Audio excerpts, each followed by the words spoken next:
Windy day in the Texas Hill Country, but I was able to shoot the Savage at 100 yards from a bipod and a squeeze bag.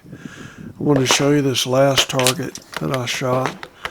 These are 10-shot groups. I want to show you shots 5 through 9, which starts right about now.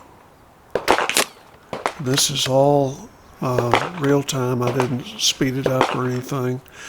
This grid paper is a little larger than a 1/4 inch, but I was able to put 5 shots in about a 3/8 inch group. And I think this is the best group I've ever shot at 100 yards.